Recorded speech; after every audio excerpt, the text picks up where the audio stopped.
very good afternoon to all of you.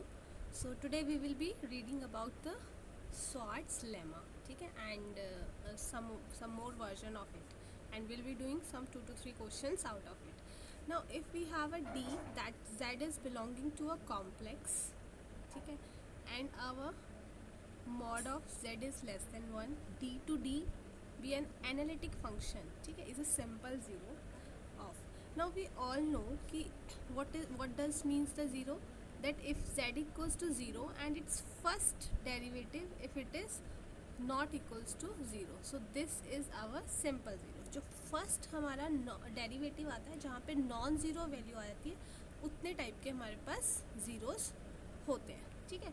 तो स्वार्ट्ज़ lemma क्या कहता है, दीज सम ऑफ द जो फॉर्मूलाज है वो हमें थोड़ा सा इनका ध्यान रखना होगा.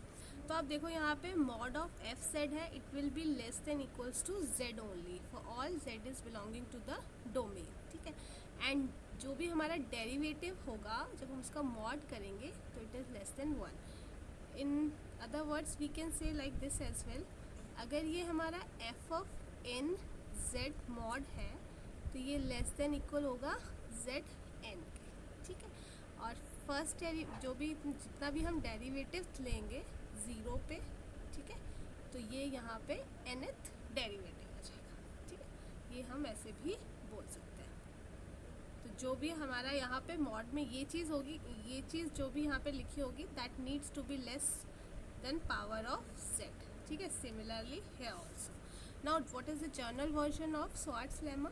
if f be analytic in z minus ar, if this is a unit disk given to us, ठीक है, fz has 0 of order n, 0 जो है वो ऑर्डर n के है, z equals to a, so f of z है it is less than m for all z in z minus a less than r, so it will be like this. f of z जो हमारे पास mod value दी होगी that is less than m, I will be writing out here, ठीक है. तो वो हमारा क्या होगा, f ऑफ z है, ये मॉड है, लेस देन m है, and z minus a, this is n upon r n for all z इन जो हमारे पास सर्कल दिया है, ठीक है. और जब हम उसका डेरिवेटिव लेंगे f n लेंगे जब हम, that time it will be m n factorial upon r raise to power n, ठीक है. दिस इज़ इम्पॉर्टेंट, ये प्लीज़ आप थोड़ा सा ध्यान रखना इसका. Kindly make a note out of it. Mod z जो है m है, z minus a power to n divided by r raise to power n, and this is m n factorial upon r raise to power n, ठीक है.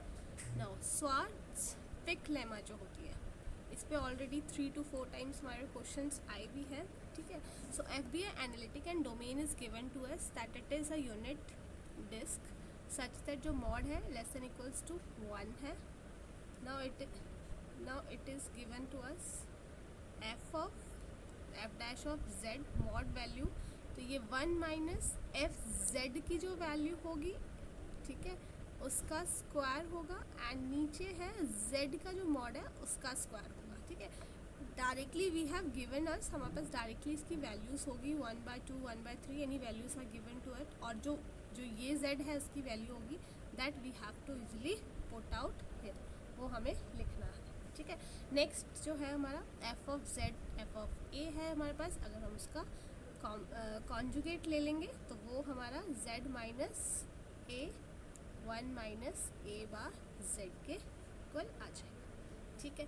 And the other one is if we are taking it at 0 then this will be the formula. F of z है जो हमारे पास वो less than equal है f of 0 plus z plus upon 1 plus f of 0 z, ठीक है.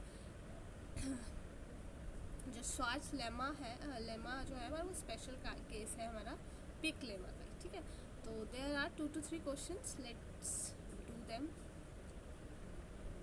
Now f be an entire function, you can see entire function, और ये ना ये हमारे कांस्टेंट से आप ये देख सकते हो, ये इस तरह से है मॉड, नीचे भी मॉड z क्यूब है, तो एक तरह से ये बाउंडेड है, ठीक है. और whenever we have a something that is bounded, तो वो हमारा क्या हो जाता है, कांस्टेंट फंक्शन हो जाता है.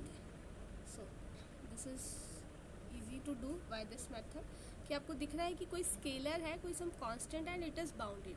आप इससे भी कर सकते हो लेवलिस थ्योरम से कि कोई भी हमारे पास एंटायर फंक्शन है and if it is bounded then it is a constant function. और इस तरीके से भी कर सकते हो कि अगर ये लेस देन सम कांस्टेंट है तो ये this function is omitting lots of points, बहुत सारे पॉइंट्स को वो छोड़ रहा है रेंज में। और पिकार्ड थ्योरम हमारी कहती है कि हम तो सिर्फ एक ही पॉइंट को छोड़ सकते हैं नॉन एंटायर होने के लिए, तो इट मीन्स ये हमारा कांस्टेंट फंक्शन आ जाएगा। ठीक है, नाउ नेक्स्ट है अगर हमारे पास एफ एंटायर फंक्शन है तो हमें पता है अगर हमारे पास एफ एंटायर फंक्शन होगा तो उसकी पावर सीरीज़ क्या हो जाती है, एफ एन टाइम्स उसका डेरिवेटिव लेना है अपॉन एन फैक्टोरियल। अगर हमारे पास cos x cos z दिया है तो हम क्या करेंगे, इसका डेरिवेटिव लेंगे, जितना भी बोला है 1 टाइम 2 टाइम 3 टाइम जो भी है ना, डेरिवेटिव लेंगे। जैसे ये फर्स्ट डेरिवेटिव माइनस साइन और 1 फैक्टोरियल, फिर 2 टाइम्स डेरिवेटिव 3 टाइम्स और नीचे ही हम अपना फैक्टोरियल करेंगे। तो it always has a power series, हमेशा इसके पास power series. Now next question है F Z be analytic on D और z माइनस 1 लेस देन 1 है, ये दिया हुआ हमारे पास f ऑफ 1। अब देखो यहाँ पे हमारा क्या दिया है कि f ऑफ 1 पे हमारा आंसर 1 आएगा, f ऑफ z पे क्या हो जाएगा, ये f ऑफ z स्क्वायर हो जाएगा। तो हम ऑप्शन वाइज चलते हैं, तो फर्स्ट चीज़ वही है जो इसमें लिखी है तो ये सही है। सेकेंड को हम देखते हैं, थर्ड भी वही है। देखो यहाँ पे 1 पावर थी, यहाँ पे स्क्वायर होगी, तो यहाँ पे स्क्वायर क्यूब कर दी तो ये क्यूब होगी। ठीक है, तो आप कहीं ना ये देख सकते हो। और दूसरी चीज़ अगेन यहाँ पे ये भी आ जाएगी कि अगर हमारा एफ जेड और एंटायर फंक्शन है वो किसी 2 पॉइंट्स पे अगर इक्वल है तो कुल मिला के वो एक आपका कांस्टेंट ही वैल्यू है ना, कांस्टेंट वैल्यू आ जाएगी। तो ये भी सही है। और कांस्टेंट का फर्स्ट डेरिवेटिव क्या होता है, वो भी 0 होता है। लेकिन ये कैसे आ पाएगा, ये तो नहीं आ पाएगा। अगर सपोज़ करो एफ ऑफ जेड को हमने 1 ले लिया, ठीक है, तो ये यहाँ पे 1 आ जाएगा और इक्वल्स टू 1/2 इंटू 1, तो ये तो इक्वल नहीं है और हमें नॉट करेक्ट ही निकालना था। तो फॉल्स स्टेटमेंट हमारी सेकेंड होगी। ठीक है, now third this question, now D open unit disc in C, let D to D जा रहा है, होलोमॉर्फिक फंक्शन है।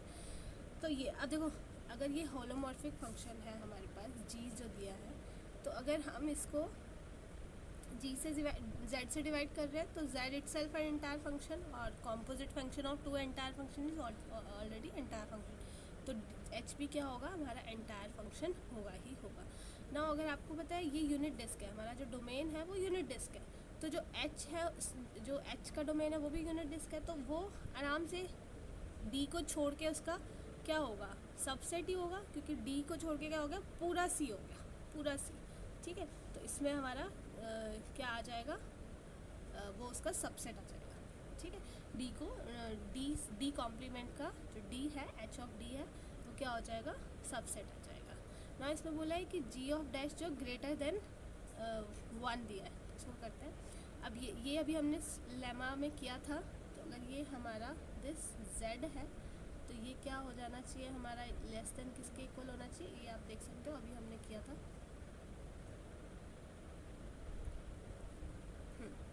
ठीक है, ये वाली चीज़, तो डी ऑप्शन तो आपका इससे डायरेक्टली करेक्ट हो ही गया।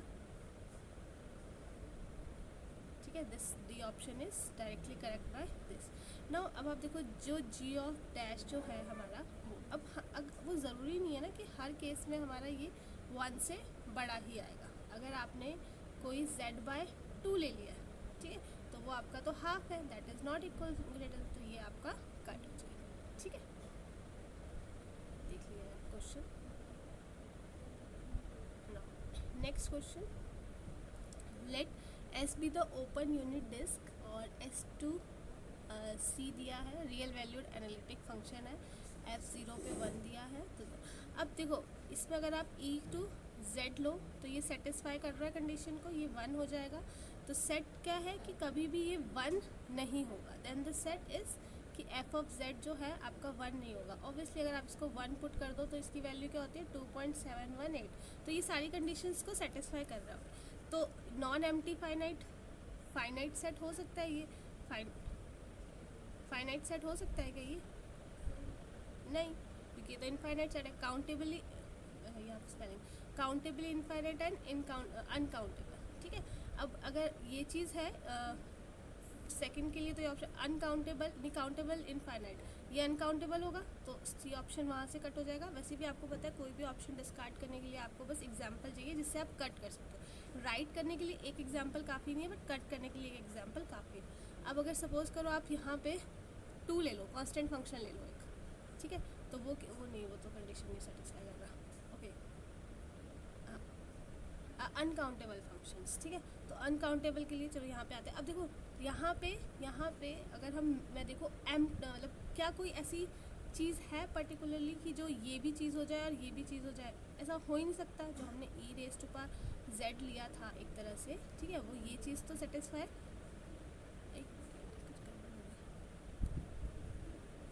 Real value analytic function, okay my fault, मैं थोड़ा गड़बड़ बोल दिया। चलो फिर से करते हैं इस क्वेश्चन को। देखो यहाँ पे हमारा ये चीज़ ये सेटिस्फाई कर रहा है, ये चीज़ को सेटिस्फाई, लेकिन ये चीज़ को ये सेटिस्फाई नहीं करेगा, क्योंकि आपको पता है जो e ऑफ z है वो ये है, ठीक है, तो कहीं ना कहीं तो ये 1 की वैल्यू लेगा ही लेगा, ठीक है, तो इससे हम ये दोनों ऑप्शंस तो इसके कट कर सकते हैं। ये राइट हो सकता है और अभी हमारे पास ये भी राइट है, इस चीज़ का अभी हमारे पास कोई कॉन्ट्राडिक्शन नहीं है। सेकंड और थर्ड तो हमारे इनकरेक्ट हो ही गए, ठीक है। नाउ अब नॉन एम्प्टी फाइनाइट, हाँ ठीक है, तो ये भी हमारा कट हो जाएगा। अब देखो यहाँ पे क्या कोई भी ऐसा फंक्शन हो सकता है कि जो ज़ीरो पुट करने पे, ठीक है, इसमें ऑप्शंस भी इवन आप ना लो तब भी हो जाएगा। कोई भी अगर आप फंक्शन है वो ज़ीरो पुट करने पे आपका 1 आ रहा है, ठीक है, x0 पुट करने पे 1 आ रहा है, एंड फिर ये सेट में बोले कि वो 1 कभी नहीं होना चाहिए। ऐसा तो हो ही नहीं सकता। आप एक जगह कह रहे हो कि देयर इज़ अ कंडीशन कि वो 0 पुट करने पे 1 आ रहा है, बट नेक्स्ट वो सेट पे 1 नहीं है, तो इसका मतलब वो एम्प्टी हो जाएगा। सॉरी, इसमें 2 3 4 में जाने की ज़रूरत ही नहीं होगी, बिकॉज यहाँ पे कंडीशन से ही पहले सेटिस्फाई हो जाएगा कि ये चीज़ तो हो ही नहीं सकती। एक जगह आप बोल रहे हो कि हाँ ये होना चाहिए, सेकेंड पॉइंट पे यू आर डिसकनेक्टिंग इट, ठीक है, sorry for that. Now next is S, हमारे पास दिया है 0 यूनियन 1/4n + 7, ठीक है, और वहाँ n हमारे पास 1। Number of analytic function which vanishes, okay, तो यहाँ पे हमारी यूनिकनेस थ्योरम बोलती है कि जो हमारे एनालिटिकल फंक्शन है वो जो हमारे पास 0 सेट है, ठीक है, एक और थ्योरम थी इसकी, मुझे याद है, एक मिनट बस, एक थ्योरम का नाम देखना था, लिखी थी कहीं,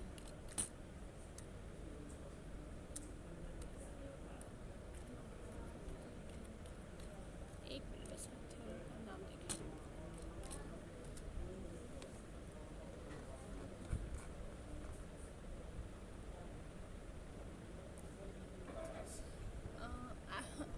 सॉरी मेरे चलो आई एक्सप्लेन, मैं कमेंट बॉक्स में डाल दूँगी what is the theorem name.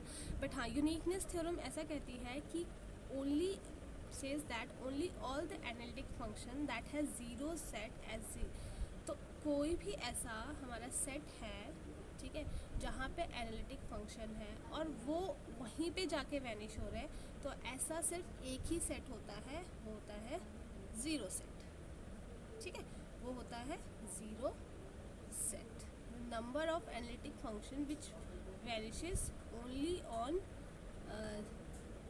the set 0, तो यहाँ पे हमारा क्या हो जाएगा, दिस ऑप्शन हो जाएगा, ठीक है, वो 0 फंक्शन हो जाते हैं फॉर दिस थ्योरम। एक और इसकी स्टेटमेंट थी, I am not finding that, वो मैं लिख दूँगी। So thank you so much.